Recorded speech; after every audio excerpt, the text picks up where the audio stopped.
नमस्ते, प्रणाम, सलाम, जोहार, जय हिंद। आप सब जान रहे हैं आज 7 सितंबर है और कल 8 सितंबर होगा और 8 सितंबर is Sunday, so today we discuss about the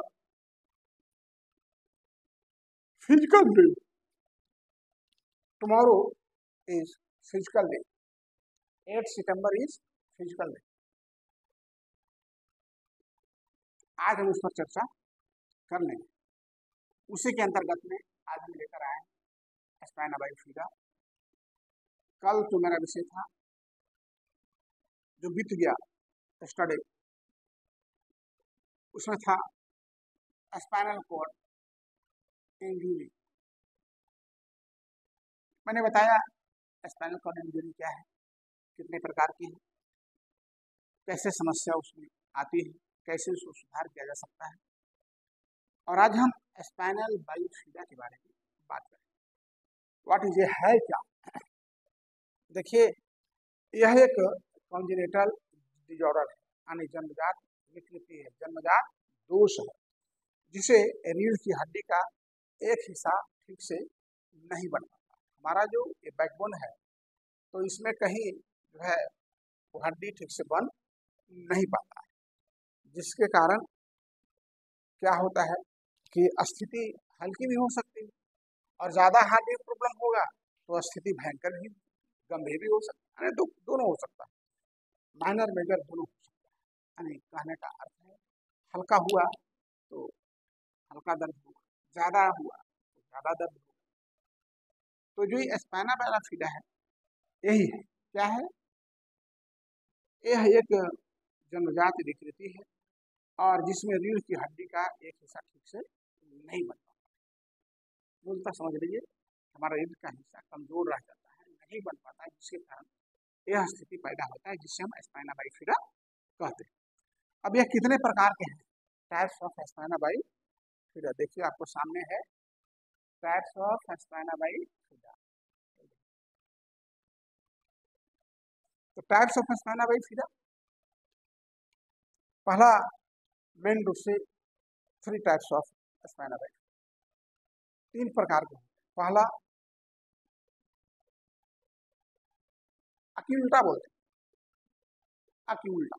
अक्यूल्टा means होता है यह हल्का चोट होता है, इसमें हल्का फुल्का दर्द होता है, व्यक्ति उतना सहन कर सकता है और कई एक मायने में तो उसे पता भी नहीं चलता है, लेकिन समस्या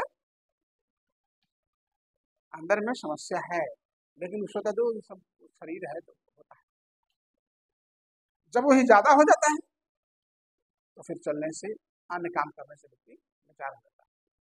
लेकिन अभी जो पहला प्रकार का अक्यूल्टा जो हम बता रहे हैं स्पाइना बाइफिदा, तो इसमें हल्का समस्या होता है और बाहर से कुछ पता नहीं चलता। दूसरा है मेमिंग सील। आपका मेमिंग सील जो है हमारा बैकबोन में जो अंदर तरल पदार्थ होता है रीढ़ की हड्डी में, क्या होता है कि वह तरल पदार्थ ऊपर हो जाता है, और ऊपर हो जाता है तो क्या होता है कि पीठ पर गोला ऐसा हो जाता है। तो कितने लोग देखते हैं कि वो ऐसे चलता होगा, कैसे चलेगा? और पीठ पर क्या होता है? हाँ, गोला ऐसा हो जाता है, या जिसको हम लोग काइफोसिस भी कहते हैं। क्या बोलते हैं? काइफोसिस, जो झुक करके चलता है। उसके बाद तीसरा है, दूसरा मैंने बताया मेनिंगल सील। मेनिंगल सील से पहले माइलोमेनिंगल सील्स, तीसरा माइलोमेनिंगल सील्स।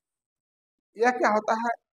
ज्यादातर पदार्थ ऊपर हो जाता है, जिसके कारण हाइड्रोसेफेलस कहा जाता है। यानी होता है का कि जो ब्रेन का जो ये है ना, तो उसमें तरल पदार्थ बाहर आ जाता है। जब बाहर आता है तो ब्रेन फूल जाता है। कितने लोग बच्चा को देखिएगा कि शरीर से बड़ा सिर है, तो उसमें क्या होता है? तरल पदार्थ बाहर आ जाता है, फ्लूइड जो होता है वो माने सिर के अंदर में आ जाता है, जिसके कारण क्या होता है कि सिर बड़ा हो जाता है। तो इसे हम माइलोमेलानिसिस कहते हैं। और एक शब्द में इसको हाइड्रोसेफेलस, जब सिर बड़ा होता है हाइड्रोसेफेलस कहते हैं। और यह दिव्यांगता की श्रेणी में आता है। और इसमें क्या होता है कि समन्वय की कमी हो जाती है। क्यों समन्वय की कमी हो जाती है? क्योंकि नर्वस सिस्टम को ही प्रभावित करता है। यही नहीं, कभी कभी स्थिति में तो मिर्गी भी हो सकता है। क्या हो सकता है? मिर्गी भी हो सकता है। और मिर्गी का क्या नियम है कि जितना बार आपको एपिलेप्सी अटैक करेगा उतना बार आईक्यू को लेस हो करेगा। मिर्गी में एक सबसे बड़ी यही उसमें मिर्गी। चलिए आगे थर्ड में है आपके साथ डिफरेंशियल प्रॉब्लम। देखिए कहाँ भाई, देखिए है ना थर्ड, है ना, ये देखिए थर्ड में क्या differential problem with spinal bifida. इसमें क्या प्रॉब्लम होता है? जब किसी को स्पाइनल बाइफिडा प्रॉब्लम हो जाए तो इसमें क्या समस्या होता है? ध्यान को एकाग्रित करने की समस्या, वो ध्यान को एकाग्रित नहीं कर सकता है। और मूत्राशय कार्य प्रणाली भी कितने लोग पेशाब करते हैं रुक का आता है या ठीक से नहीं हो पाता है तो उसको कैथेटर लगा दिया जाता है। इसके बाद कंट्रोल नहीं रहता है, बाउल वाटर कंट्रोल, आंत का कार्य प्रभावित होता है। इसके साथ अवसाद जी, मिर्गी हो सकते हैं, कूल्हे भी स्थापन हो सकता है। मान लीजिए कोई काम नहीं कर रहा है तो उसको सर्जरी वगैरह कराना पड़े। हाइड्रोसेफेलस मैंने बताया ना, सिर बड़ा हो जाता है हाइड्रोसेफेलस। क्यों होता है? क्योंकि उससे फ्लूइड बढ़ जाता है, मात्रा द्रव की मात्रा बढ़ जाता है। इसके बाद लेक्टस सर्जरी कराना पड़ता है। इसके बाद लिम्फोडिमा, लिम्फोडिमा क्या होता है? लिम्फोडिमा क्या होता है? लिम्फोडिमा है जिसे बाजुओं में, कुल्हे में, हाथ में, पैर में, उसमें अलग से स्वेलिंग आ जाना। जैसे किसी को होता है ना कि यहाँ पर मांस हो गया, इतना लटक गया, है ना, या कहीं इतना मांस फालतू यहाँ लटका हुआ, ऐसे देखे हूँ। हमारा बार था, उसको हो गया था, तो ये तो बहुत विषय है सर। बाद में ऐसा परेशानी आया कि एक बार उसको हमको भर्ती करा के उसका ऑपरेशन कराना पड़ा। इसके बाद क्या है कि आपको मोटापा हो सकता है। आप ये समझ रहे हैं कि भाई जो व्यक्ति चल नहीं रहा है, एक जगह स्थिर बैठा हुआ है, तो निश्चित रूप से बैठा बैठा शरीर थोड़ा सा फैटी हो जाएगा, मोटा हो जाएगा। ऐसे क्या है कि इसको दबाव डालने वाली जो, जैसे कुर्सी बैठाए तो जंप करते रहे ताकि उसका कुछ एक्सरसाइज होता रहे। दूसरे से संबंध बनाने में कमी होती है, वो जल्दी दूसरे से संबंध नहीं बना पाता। क्यों नहीं बना पाता? क्योंकि वो सोचता है क्या बोलेंगे, क्या बोलेगा, हमें कमी है, वो शर्माता है, शाई फीलिंग करता है। और स्कोलियोसिस, स्कोलियोसिस जो मैंने कहा अभी, है ना, स्कोलियोसिस देखो इधर खुला रहता है, खूब बड़ा हो जाता है स्कोलियोसिस, ठीक है। इसके बाद स्लिप एपिया, स्लिप एपिया मतलब होता है कि सांस लेने में तकलीफ होती है। जब नर्वस सिस्टम का प्रॉब्लम हो गया, इतना सारी समस्याएं हैं, जानो कि भैया जब स्पाइनल कॉर्ड का प्रॉब्लम होता है तो ये 15-20 समस्याएं अपने आप मनुष्य के शरीर में आ जाता है। तो क्या होता है उसको कि सांस लेने में भी तकलीफ होती है। इसके बाद टेथर्ड रीढ़ की हड्डी, टेथर्ड रीढ़ की हड्डी का मतलब है कि जो हमारा बैकबोन है ना, तो इस बैकबोन का जो टूट गया है हड्डी, तो उसमें क्या होता है कि टूटा हुआ हड्डी जो है वो बैकबोन की नली में चला जाता है। बैकबोन की नली में जब चला जाता है ना, तो क्या होता है कि काफी दर्द होता है जो व्यक्ति सह नहीं पाता। और इसके बाद भटकने वाली आई हो सकता है, भटकने वाली आई, भटकने वाली आंख, मतलब कितने लोग ऐसे देखे होंगे तो उसका आंख ऊपर नीचे चारों बगल, माने जैसे गुड़िया का आंख नहीं होता अपने आप इधर उधर, वैसा ही होगा, ये हो सकता है।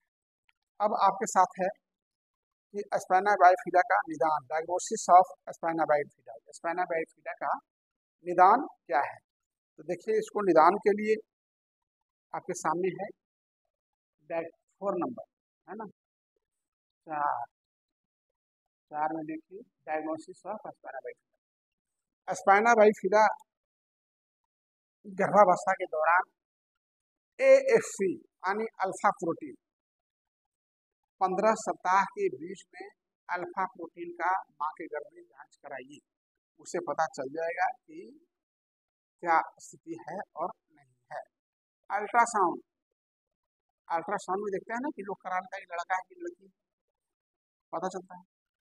तो अल्ट्रासाउंड कराने से भी आपको यह पता चल जाएगा कि कहीं कोई स्पाइनल बाइफिडा का समस्या तो नहीं है। इसके साथ एमनियोसेंटेसिस, एमनियोसेंटेसिस का मतलब होता है कि जो भ्रूण में तैरने वाला मादक द्रव होता है, जहाँ बच्चा रहता है उस भ्रूण में तैरने वाला मादक द्रव रहता है, तो उससे पता, उसका परीक्षण होता है, उससे पता चल जाता है कि कहीं कुछ बच्चे में समस्या तो नहीं होने वाला है। तो ये 3 जांच जो मैंने बताया वो माँ के गर्भ में होने वाला है। और जन्म के समय या जन्म के बाद शारीरिक जांच कराई, कहीं कुछ बोलता है कि नहीं, सुनता है कि नहीं, देखता है कि नहीं, मस्तिष्क ठीक है या नहीं, हियरिंग, बेरा टेस्ट हियरिंग होता है, वो सब कराइए। तो जन्म के बाद का ये सारी जांच है। अब treatment of spina bifida, spina bifida का ट्रीटमेंट क्या हो सकता है भाई? तो ट्रीटमेंट देखिए यहाँ पे है ना, ट्रीटमेंट ऑफ स्पाइना बाइफिडा।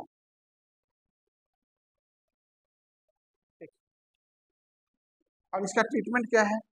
तो इसके ट्रीटमेंट के लिए आप बच्चा, माँ के गर्भ से बच्चा जब योनि मार्ग से नहीं निकल पाता तो उसके लिए क्या करते हैं, ऑपरेशन यानी सिजेरियन डिलीवरी करा करके पेट चीज करके बाहर निकालते हैं बच्चे। तो हम सिजेरियन डिलीवरी कराएंगे, अंतर्गर्भीय सर्जरी उसको बोलते हैं। और यूरोडायनेमिक, यूरोडायनेमिक परिश्रम यानी मूत्राशय का परीक्षण कराएंगे, उससे कुछ जानकारियाँ मिल जाती है। साथ ही बच्चा जन्म होने के बाद ADL activity, activity of daily living, ADL, ADL, activity of daily living, रोजमर्रा का कार्य, कि बच्चा का रोजमर्रा का कार्य कैसा है, क्या वह रोजमर्रा का कार्य सही ढंग से कर पाता है या डिले है। मान लीजिए कोई बच्चा 1 साल में चल ले रहा है और हमारा बच्चा 1 साल में नहीं चल पा रहा है, ऐसा तो उसमें डिले डेवलपमेंट है। तो ये हमारा इसको भी जांच करना होगा। इसको जांच करने से हमको यह जानकारी मिल जाए कि हमारे बच्चे में क्या समस्या है और नहीं है। अब अंतिम में है आपका professional care, professional care in childhood, professional care in, देखिए professional care in childhood number 6 है ना, प्रोफेशनल केयर इन चाइल्डहुड।